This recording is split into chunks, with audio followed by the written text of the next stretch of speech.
Les grandes pyramides. Elles figurent parmi les 7 merveilles du monde antique et sont les seules à exister encore aujourd'hui. Saviez-vous que les pyramides de Gizeh n'étaient pourtant pas uniques en leur genre et qu'elles ne furent même pas les premières? Il y eut d'abord les moyennes pyramides, mais elles n'ont pas si bien marché. Bon, j'arrête de dire des sottises. Pour en revenir à notre histoire, dans l'Égypte ancienne, on croyait que les rois étaient choisis par les dieux pour servir sur terre en tant que médiateurs.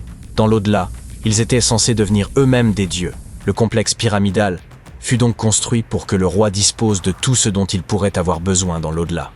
Il y avait la pyramide, un palais et des temples.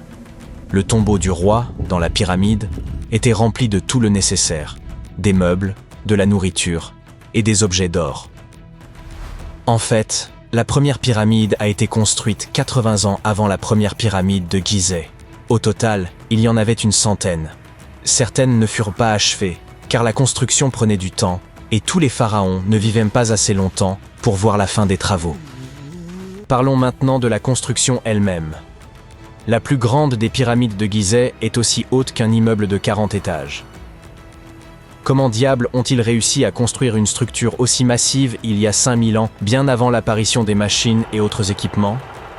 Nous allons voir ça.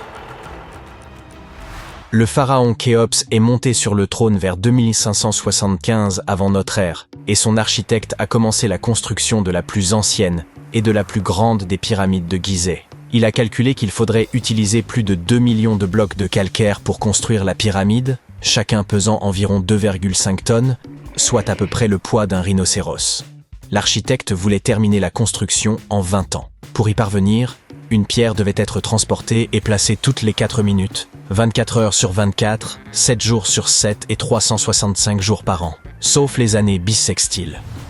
Il est donc évident qu'il fallut beaucoup d'ouvriers pour réaliser ce projet.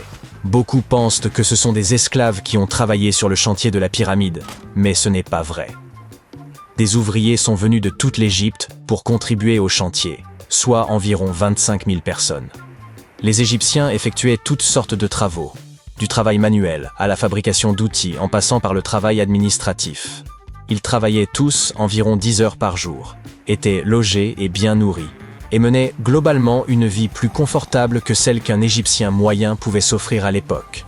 On suppose qu'ils vivaient dans une ville provisoire située non loin et qu'ils formaient une communauté organisée dirigée par un chef puissant. Les pyramides semblent avoir été conçues pour s'aligner sur les points cardinaux et leurs côtés symbolisent les rayons du soleil. Mais à l'époque, il n'y avait pas de boussole. Les anciens Égyptiens calculaient eux-mêmes les directions, et ce avec une précision étonnante. Pour aligner les pyramides, ils utilisèrent 2 constellations. Le chantier était situé sur la rive ouest du Nil. Cela avait également une signification symbolique. Le soleil se couche à l'ouest, et la vie devait nécessairement en faire autant. La deuxième pyramide de Gizeh fut construite pour le fils de Khéops, le pharaon Khéphren. Elle est un peu plus petite, mais c'est elle qui abrite la célèbre statue du Sphinx sans nez. Bien sûr, à l'origine, il avait un nez. Je vous raconterai bien ce qui lui est arrivé, mais c'est encore un mystère. Personne ne le sait vraiment. Les sphinx ont un corps de lion et une tête d'homme. On les considérait comme les gardiens de lieux importants. Ce célèbre sphinx porte la tête du pharaon Khéphren et garde sa pyramide, face au soleil levant. Le sphinx est l'une des plus grandes et des plus anciennes statues d'or du monde. À l'origine, il n'avait pas seulement un nez, il était aussi coloré. Les scientifiques ont découvert des traces de couleur rouge sur son visage. Il est donc fort probable que le sphinx ait été peint de cette couleur. Il y a également des traces de jaune et de bleu sur son corps. Une statue plutôt sympa. Jusqu'en 1800 environ, le sphinx était enterré jusqu'aux épaules, mais un aventurier accompagné d'une équipe de 160 hommes le déterra. Mais revenons à notre chantier. Les ouvriers avaient bien sûr besoin de blocs de pierre. Il y avait 2 endroits principaux où l'on pouvait s'en procurer. L'un d'eux se trouvait à proximité du site. Mais cette pierre jaune, tapissée de fossiles, ne convenait que pour l'intérieur de la pyramide. Les blocs de calcaire destinés à l'extérieur furent transportés sur 13 km grâce à des traîneaux de 2,5 mètres de long. Apparemment, il n'était pas trop difficile de les tirer. On mêlait de l'eau à la bonne quantité de sable, et ça glissait bien. 10 personnes suffisaient pour tirer un traîneau transportant une grosse pierre. Étonnamment, couper des blocs de calcaire n'était pas le plus difficile. Dans le sol, le calcaire est mou et peut être fendu assez facilement.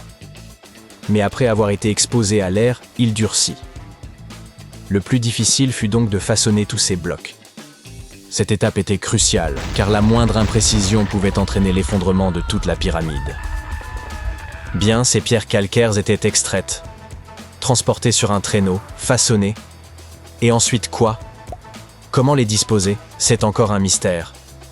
Les archéologues ont découvert les vestiges d'un système de rampes datant de l'époque de la construction des pyramides.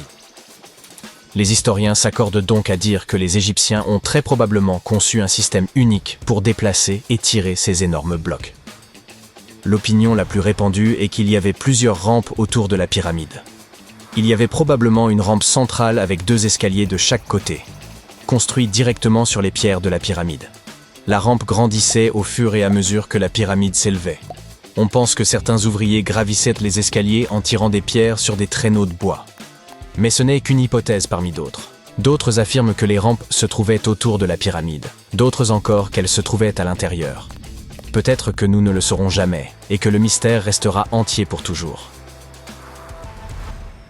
Le calcaire extérieur de la pyramide était poli avec du sable et de la pierre pour qu'il brille. Au sommet, il y avait un pyramidion en or et en argent, qui scintillait sur l'Égypte comme un deuxième soleil. Voilà comment on occupait son temps il y a 5000 ans. Parlons maintenant de l'intérieur. Curieusement, il n'y a pas grand-chose à l'intérieur de la pyramide. En très grande partie, il s'agit de pierres massives, avec très peu d'espace ouvert. Mais jetons un coup d'œil rapide. Depuis l'entrée, il y a 2 escaliers, l'un qui descend, l'autre qui monte. Ils nous mènent aux chambres. Il y en a 3 à l'intérieur. Pourquoi? Apparemment, une chambre funéraire devait être toujours prête au cas où le pharaon aurait rendu l'âme avant la fin des travaux. À mesure que les travaux avançaient, d'autres chambres étaient reconstruites. La dernière était la principale, c'était la chambre du roi, celle où repose Khéops. C'est la plus grande pièce, au cœur de la pyramide, et un grand passage y mène. On l'utilisait probablement pour monter le granit, servant à décorer l'intérieur. On utilisa également du granit pour fabriquer 5 étages de poutres destinés à soutenir la structure. Et apparemment, ça a bien tenu étant donné que la pyramide est restée debout pendant des siècles. Malheureusement, aucune de ces chambres ne comporte de hiéroglyphes. Si vous voulez en voir, vous devez aller voir les tombes décorées situées près des pyramides. Ces œuvres sont des représentations de la culture et de la vie quotidienne de l'Égypte ancienne. Leurs textes permettent aux chercheurs d'étudier la langue et la grammaire. Les trésors qui se trouvaient autrefois dans les pyramides ont été emportés par des pilleurs. Il existe aussi de nombreux tunnels et passages secrets à l'intérieur des pyramides. Mais aujourd'hui encore, personne n'en connaît le plan complet. Cela fait des années que les scientifiques envoient des robots munis de caméras à l'intérieur. Mais il y a encore beaucoup de choses que nous ignorons. Aujourd'hui, ils se servent de rayons X pour scanner les pyramides de l'extérieur, sans entrer. Alors oui, les anciens Égyptiens ont bien créé un mystère que personne n'a réussi à percer en 5000 ans.